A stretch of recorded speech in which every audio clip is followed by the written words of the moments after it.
Hello, I am back. This is season 1, episode 2. Harry Paden. I'm the host of the newly created The Paden Perspective. Those who saw my introductory saw that this is something that my pastor has been encouraging me to do, some information that I have. Said, look, you to spread this information out there, YouTube, a blog, or something like that. So I'm attempting that. It's new to me, so excuse any errors. I got a good suggestion from my daughter, Jacqueline White. Said, why don't you have a table? Remember on the first one, those who saw it, I threw the paper down. So good suggestions are welcome. Now, realize when you give me a suggestion, I'm a very narcissistic person. So when you give me a suggestion, I might talk about your mama or something, because, I'm real sensitive that way. Nah, I won't do that. So, but, I take suggestions, but criticisms and stuff, then I really go in on you. But that's okay. I love those things, and that's part of when you open yourself up. Hopefully, you guys will find this information useful. I've spent good time researching some of the things, and let's talk about reparation. Reparations, one of the definitions of reparations is compensation, money, mostly, compensation through money for egregious acts that were committed in the past. Reparations are given by countries that have enslaved people, put people in concentration camps. Some of that I'll discuss with you. So reparations has now again become part of the agenda for the American public. And why is it?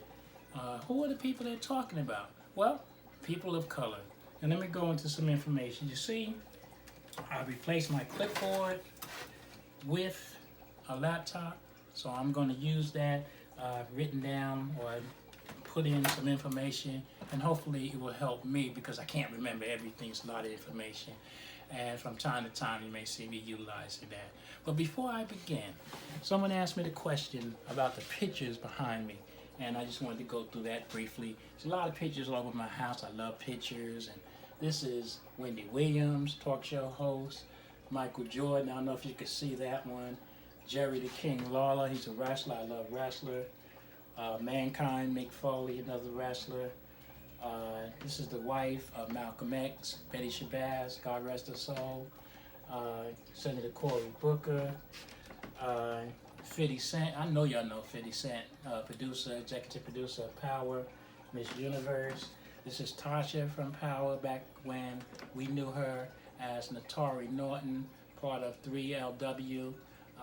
Back in the day, Dwayne West, you've seen him on Maury a lot of pictures, a lot more on the wall, but someone asked me the question, and I just kind of wanted to, in case you guys had that same question, some of you might not care, but I wanted to answer that question.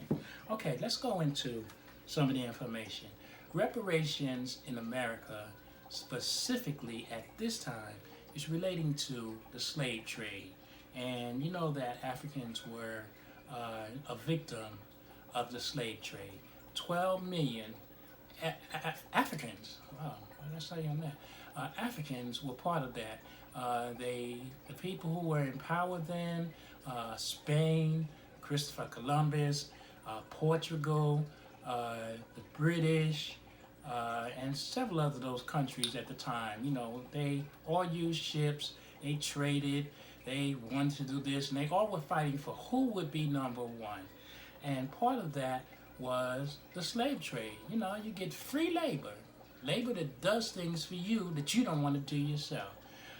They went over to Africa, and then there's always that talk that people say things like, well, wait a minute, your people, African people, sold your people, African people, to us. It's not our fault.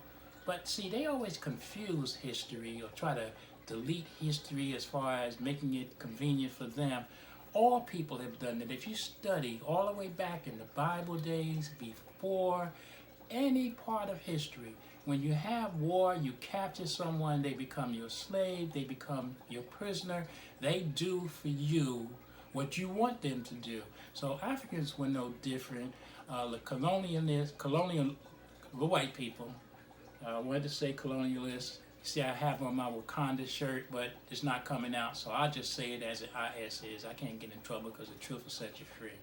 White people at that time, those who were of the lighter skin, enslaved. First, they enslaved the Native Americans that they called Indians because our dear friend Christopher Columbus thought he was in India. So they took the Indians and they befriended them, and then sooner after they enslaved them. But Indians weren't enduring slavery well. So then someone captured some of the Africans, and Africans, we're strong people, you know, like me, we're strong people. So we were able to do the work. Unfortunately, we were strong. We were able to stay out in the sun all day, work endless hours, and be treated badly by these white people, the colonialists. So we were part of that slave trade, and that slave trade, let me tell you some of the devastating effects that it has had. Again, 12 million Africans were transported from their native Africa to the Americas. Not just this America, but the other parts of America, the Caribbean islands, and many other places, and for the purpose of being slaves and servitude. And can't say it might have not been bad, but the cruelty of the slavery, the sexual deviations that they had, and cruelty, is what made it so terrible. Not only did you enslave us to make you work for you, but you treated us like worse than you treated your animals. But that's what we're talking about.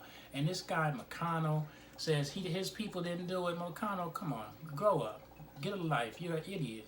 And again, I said it. The truth will set you free.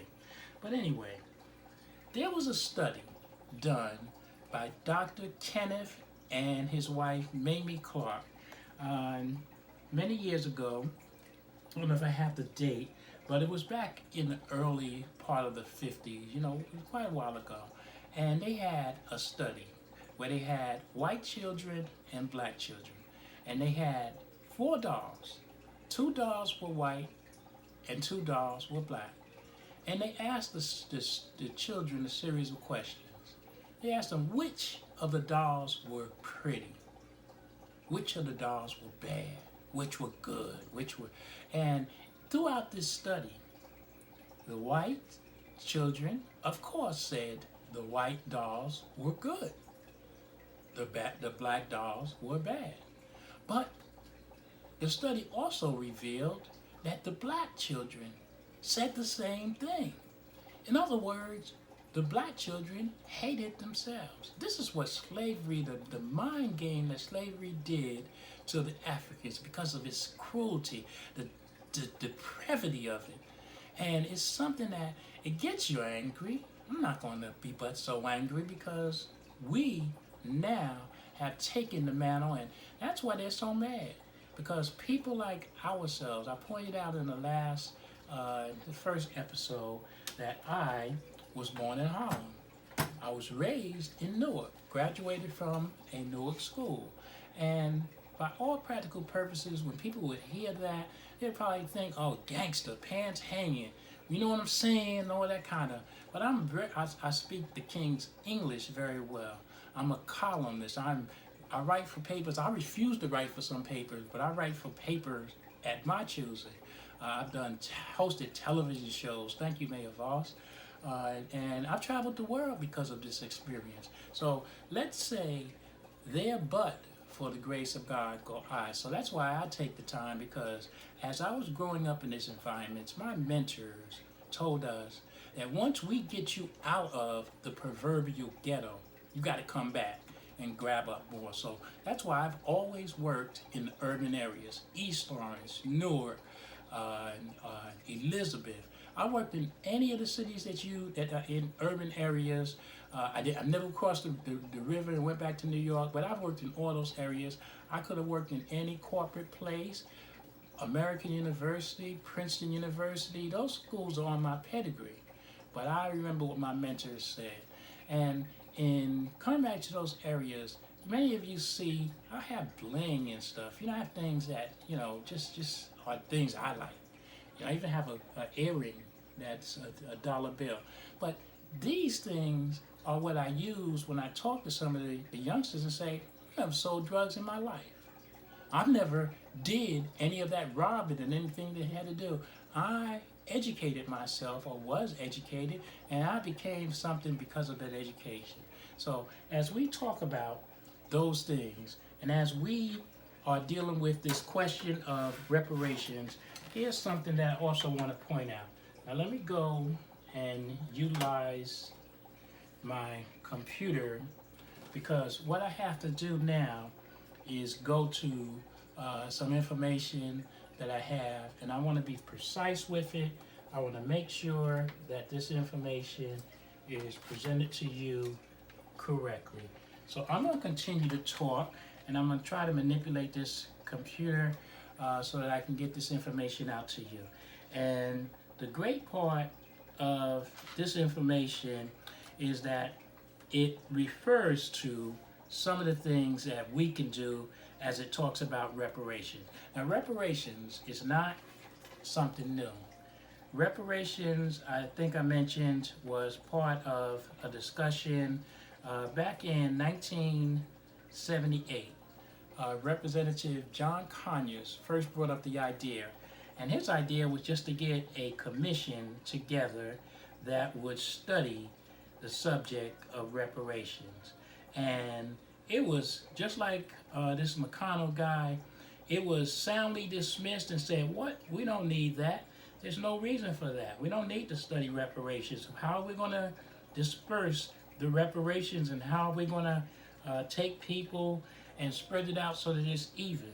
And what happened was it was dismissed, and it was never brought to the light of day. But reparations have been a part of America before. Those who know history, we may not have studied it, but I know it from just some of my own studies, is that the Japanese were interned during the war that we had with Japan. And during that war, they took the Japanese, able-bodied Americans. They were not just Japanese who were from Japan. They took them and they put them in a concentration camp. They took them and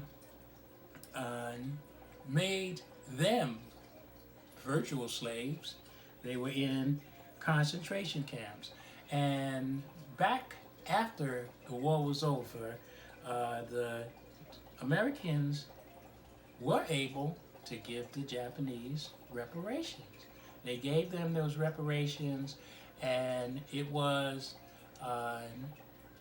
given to them, and each I think it was 125,000 of the Japanese, 80,000 of the Japanese were given reparations of some $20,000 each. And we know that there was the Holocaust. There was not just the Jewish Holocaust. There were also people in the islands, in Hawaii, that were also, because of their heritage, enslaved and put into concentration camps. So America has done its share of concentration camps in the past. And now the talk is here. So here's my suggestion on reparations, and here's what I would like for you to do. As we have these, I think now the count is 23 candidates that are out there vying for the Democratic nod to run for president. I have Hawaii at this time am supporting, but I'm going to listen. I'm going to, find out what are the issues. One of the issues we should definitely be discussing is, what are your feelings on reparations? What are your thoughts? What are you going to do about reparations if you are elected? And if they can't answer that, that's going to be a problem for me. And we, as voters, conscientious voters, should make that a conscientious discussion. And why should we do it? Why should we take the time to make sure that they're accountable to us for the reparations? Because this is an important subject. And if they can't answer that, if they can't tell you what they want to do to give us what we deserve, then we shouldn't vote for them. We should get them and let them know that this is one of our issues. But aside from reparations, we should also come up with other things on the agenda. We should be a unified body. Excuse me while I'm looking down, I'm trying to get something on the computer. We should be a unified body with our issues. Let's stop being so divided, because divided we fall. When we can't tell people what we want, then they give us anything that they want. So right now, here's some of the information that relates to this information on reparations. The first persons, I had discussed the information about the Japanese. 125,000 people of Japanese descent were interned. And then in 1948, Congress issued a reparation fund. This was for the Japanese, 1948, of $38 million. So they awarded the Japanese people $38 million for reparations for putting them in concentration camps during that time. Now remember, that was awarded in 1948. Of course, there probably was a lot of debate, a lot of McConnell type people that debated it, but in 1990, 42 years after that, each survivor of the concentration camps of Japanese descent was given $20,000, and about 80,000 people claimed those reparations. So those reparations, and again, I talked about Alaska in 1988, 450 living survivors of the camp, because again, they were also put, because squinty eyes, and they interred them too. They were awarded, 450 people were awarded $12,000 each. Now, there was another thing that I found it very interesting. In 2013, the state of North Carolina became the first state to pay reparations, North Carolina, to victims of forced sterilization and eugenics. If you don't know what eugenics is, look it up. EUGENIC.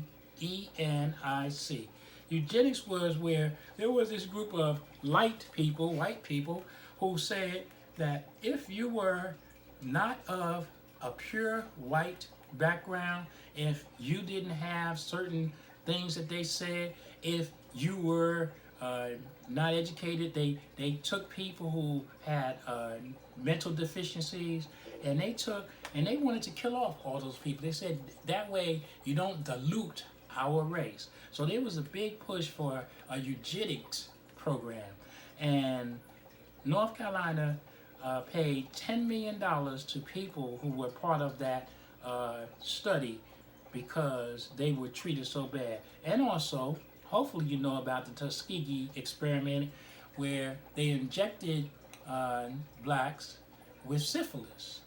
And as a test case, they treated some and didn't treat others. And they didn't tell the person that you were part of this study. They just did it. Again, sometimes America, you stink. But the Tuskegee experiment in 1995, a guarantee of free lifetime medical care for the victims, their children, their spouses, was added to the reparations, and they gave $10 million to the widows and some of the people that were a part of it. So America has had its history. There are some other of those things, but again, here's what I'd like to see. This is Harry Paden. But here's what I'd like to see done with the reparations issue. Yes, we should be compensated for the wrong that was done. But again, here's my outlook on that. The reparations should be put into a dedicated fund, and that fund should be used that when a child graduates from high school that has they can prove that their family were part of the slave trade, that will go towards a college education. And the sum would be whatever it is, $20,000, $50,000, $100,000, $1 million, whatever it is, that will go to the child's education. Now, some people will say, wait a minute, Paden, what about Johnny and Bobo and, sorry about that name, but people who are in jail and didn't get it? I'm sorry.